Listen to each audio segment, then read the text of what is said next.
Big pass நேர்களுக்கு வணக்கம். So நம்ம தேர்ட் ப்ரோமோவில் பார்த்தோம், நிறைய பேர் ஆசைப்பட்டுட்டு இருந்த தமிழ்நாட்டின் நடிப்பு அரக்கன் எவிக்டாய் வெளியே போகிறாரு. எஸ், அவரோட எவிக்ஷன் அப்படின்றது ஹவுஸ்மேட்ஸ்க்கும் வெளியே இருக்க ஒரு சிலருக்கும் ரொம்ப பெரிய டவுட்டாக இருக்குது. உண்மையாகவே திவாகர் எவிக்ட் பண்ணிட்டாங்களா? கண்டென்ட் கொடுத்துட்டு இருந்தாருங்க அந்த ஆள், பாசிட்டிவாக நெகட்டிவ் ஏதோ ஒரு விதத்தில் கண்டென்ட் கொடுத்தாரு அப்படின்னா வீட்டில் எல்லாருமே அவரோட பேரை பார்த்ததுமே ஷாக் ஆகிட்டாங்க.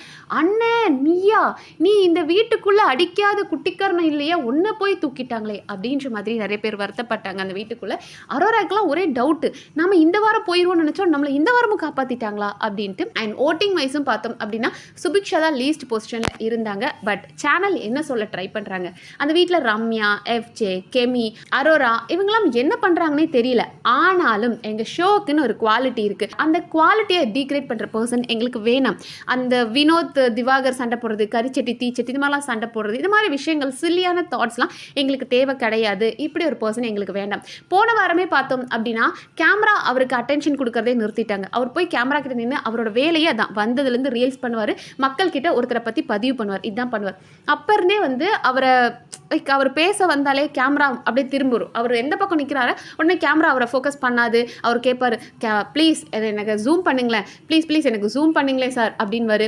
கேமரா அவரை பார்க்காது, அவர் வந்து நின்னாலே போயிடும். ஸோ அவரை அவாய்ட் பண்ணிக்கிட்டு இருந்தாங்க. அதைத்தான் நமக்கு ஐ திங்க் லைவ்லையும் காமிச்சாங்க, 100 எபிசோட்லையும் காமிச்சிருந்தாங்க. இந்த பர்சனுக்கு குவாலிட்டி இல்லை, இந்த ஷோக்கான குவாலிட்டி அவருக்கு இல்லை அப்படின்றத அன்றைக்கே நமக்கு ரெஜிஸ்டர் பண்ணணுன்றதுக்காக தான் அந்த ஒரு கிளிப்பை அவர் பேசிக்கிட்டே இருக்கும்போது கேமரா உடனே திரும்பிடும். நிறைய பேர் அதை போட்டிருந்தாங்க, செருப்படி விழுந்துச்சு திவாகருக்கு அப்படின்ட்டு. திவாகரை பொறுத்த வரைக்கும் இந்த திவாகர், பார்வதி, திவ்யா இவங்க 3 பேருமே ஒரே மாதிரி தான். எப்படின்னா அவங்க மேலே இருக்க தப்பை அவங்க ஒத்துக்கவே மாட்டாங்க. அவங்க கரெக்டுன்னு நீங்கள் சொன்னீங்க அப்படின்னா, ஆமா செல்லம் உனக்கு எல்லாம் புரியும் செல்லம் அப்படின்வார். அதுவே அவர் மேலே, அண்ணன் உன் மேலேயும் ஒரு தப்பு இருக்குண்ணே, அதை நீ புரிஞ்சுக்கொன்ன அப்படின்னு சொன்னால், போப்பா உனக்குலாம் நியாயமே பேச தெரியல, நீ எதுக்குப்பா பேசுகிறப்போ அப்படின்னு இருவார். சுபிக்ஷாவை கூட ஒரு நாள் சொன்னார். சுபிக்ஷா ரொம்ப போய் ஜென்யூனா அவங்க ஒரு விஷயம் சொன்னாங்க, அண்ணா ப்ளீஸ்ண்ணா நீங்கள் சண்டை போடாதீங்கன்னா, நீங்கள் வேர்ட்ஸ் விடாதீங்கண்ணா அப்படின்னு சொல்லும்போது, ஆமாம் யாரெல்லாம் சொல்கிறதுன்னு இல்லை, இந்த வீட்டில் சும்மா நிற்கிறது வந்து போகிறதெல்லாம் எனக்கு அட்வைஸ் பண்ண வேண்டியதாக இருக்குது, போமா அந்த பக்கம் அப்படின்ட்டாரு. சுபிக்ஷாவுக்கு பெரிய ஷாக். அண்ணா உங்கள் கூட நான் இவ்வளோ நாள் சப்போர்ட்டாக பேசும்போது உங்களுக்கு கரெக்டாக இருந்துச்சு, இப்போ நீங்கள் பண்ணுற தப்பை சொன்னால் நீங்கள் என்ன இப்படி பேசுகிறீங்களா, இதெல்லாம் சரியில்லை அப்படின்னு சொல்லிட்டு சுபிக்ஷா போயிட்டாங்க. அந்த வீட்டில் தனக்கான ஒரு கூட்டம், தனக்கான ஒரு ஃப்ரெண்டு இருந்தால் கூட அவங்கள அடுத்த செகண்டே அவர் மேலே ஒரு தப்புன்னு சொல்லிட்டாங்கன்னா அதை அவரால் ஒத்துக்க முடியாது. ரீல்ஸ் பண்ணாதீங்க, இப்போ நீங்கள் ரீல்ஸ் பண்ணுறீங்க, அது உங்களோட ஹாபி, அது ஓகே. ஆனால் ஒரு கேமுக்குள்ளே இன்வால்வ் ஆகிருங்க, நீங்கள் ரீல்ஸ் பண்ணுறது தப்பாக இருக்குது, இல்லை நீங்கள் பண்ணுறது ரொம்ப காமெடியாக இருக்குது அப்படின்னு சொல்லிட்டா கூட அவரால் தாங்க முடியாது.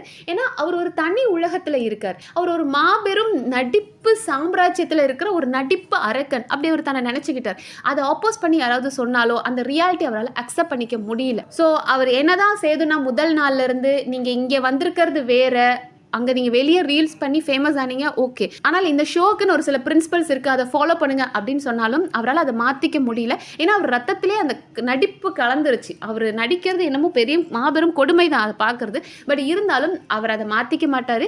இப்போ வரைக்குமே அவர் அப்படி தானங்க இருக்கார். ஏன்னா சேது நாட்டை வந்து பேசும்போது கூட அவருக்கு வந்து யாரோ சொன்னாங்களாம், உங்களுக்கு வந்து விஜய் சேதுபதியோட பாடி லாங்குவேஜ் இருக்குது அப்படின்னாங்களா. அண்ட் அந்த இடத்துல எனக்கு சேதுனா ரொம்ப பிடிச்சிருந்தது. ஏன்னா பல நேரங்களில் அவர் அவ்வளோ கலாய்ச்சி, முதல் நாள் திவாகர் வந்து சார் நான் உங்களை ஒரு ஹக் பண்ணிக்கிட்டுமா சார் அப்படின் போது, உள்ளே போங்க சார் வேணா நானே பண்ணுவேன் சார் அப்படின்னு அனுப்பி விட்டவர். இன்றைக்கி ஒரு கிஸ் கேட்டதுக்கு அவரை அழகாக ஒரு முத்தம் கொடுத்து அந்த ஒரு ஹக் பண்ண விதம் இருந்தது இல்லையா, லைக் அது என்ன எப்படி இருந்ததுன்னா, இவெல்லாம் சரியான பைத்தியம் இல்லை, இவெல்லாம் சரியே ஆக முடியாத பைத்தியம். பட் என்ன பண்ணுறது, இந்த உலகத்தில் இப்படியும் மனிதர்கள் இருக்காங்க. பாவம் அவரோட நிலைமையை நினச்சி அவர் பரிதாபப்பட்டார். உண்மையாகவே எனக்கு சேதுனா பார்க்கும்போது அப்படி தான் தோணுச்சு. ஏன்னா அவர் வந்து தன்னோட தவறுகளை உணர மாட்டுறாரு. அது சீஃப் கெஸ்ட்டாக வந்த மஞ்சரி, தீபக், பிரியங்கான்னு எல்லாருமே சொன்னாங்க, சார் நீங்கள் நல்லா நடிக்கிறீங்க, இருந்தாலும் ப்ராப்பராக ஒரு கிளாஸ் போங்க சார் அப்படின் போது, மேடம் அதெல்லாம் யாருக்கு மேடம் வேணும், ஒழுங்காக நடிக்க தெரியாதவங்களுக்கு தான் வேணும், நான் சூப்பராக நடிக்கிறேன் எனக்கு எதுக்கு அப்படின்னாரு. ஸோ அவர் அப்படி ஒரு வேர்ல்டில் வாழ்ந்துட்டு இருக்கார். ஸோ இவரை நம்ம என்ன சொல்லி மாற்றுறது, இதுக்கு மேலே அவரை எதுவுமே நம்ம திட்ட வேண்டாம். உள்ளே இருக்கும்போது அவரை எப்படியாவது சரி பண்ணி கொண்டு வரலாம்னு நினச்சோம், அது வரைக்கும் நம்ம அவரை திட்டினோம் ஓகே. பட் இதுக்கு மேலே அந்த மனுஷன் சந்தோஷமாக போகட்டும் அப்படின்ற மாதிரி சேதுனா காமிச்சா அந்த லவ் நல்லா இருந்தது. அந்த ஹக் பண்ணி கிஸ் பண்ண விதம் ரொம்ப நல்லா இருந்தது. போன வாரம் வினோத் வந்து பெஸ்ட் பர்ஃபார்மர் வாங்கினதுக்கு காரணம் வந்து திவாகர் அவர் மார்க் பண்ண விதம் தான்.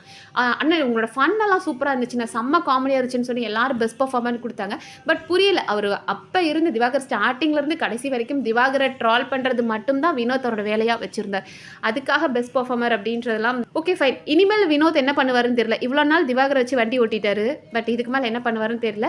ஆனால் அந்த இடங்களில் வந்து நம்ம திவாகரும் ஒன்று அமைதியாக போயிருந்தா கூட மக்கள் கிட்ட ஸ்கோர் பண்ணியிருக்கலாம். பட் இவரும் அவருக்கு மேலே வார்த்தை விடுறது, கறிச்சட்டி தீச்சட்டி சாப்பாடை வலிச்சு சாப்பிட்ற, தோசை சாப்பிட்டு, இந்த மாதிரி சின்ன பசங்க மாதிரியே சண்டை போட்டு அந்த ஷோக்கான ஒரு பேசிக் கான்செப்டே இவங்க கில் பண்ணிட்டு இருந்தாங்க. ஆப்வியஸ்லி பார்வதிக்கு இது ஒரு பெரிய இழப்பு தான். ஏன்னா என்ன பிரச்சனை அப்படின்னாலும் அண்ணன் நான் உனக்குனா எனக்கு நீனே அப்படின்னு சொன்னால் அடுத்த நிமிஷம் திவாகர் மாறிடுவார். ஆனால் திவாகர் கிட்ட ஒரு பெரிய மைனஸ் என்ன அப்படின்னா, அவருக்கு பிடிச்சிச்சுன்னா பாரு நீ தான் பாரு ஃபேமஸ் அப்படின்வார். பிடிக்கலனா சி அவெல்லாம் முதுகில் குத்திட்டு போயிடுவா, அவெல்லாம் நெகட்டிவிட்டி, மக்கள் அவளை தூக்கிடுவாங்க அப்படின்னு சொன்னார். ஸோ அது மாதிரி அப்பப்போ அந்த மனுஷன் மாறிக்கிட்டே இருக்காரு. நிரந்தரமான ஒரு அன்பு அவரால் யார்கிட்டையும் கொடுக்க முடியல.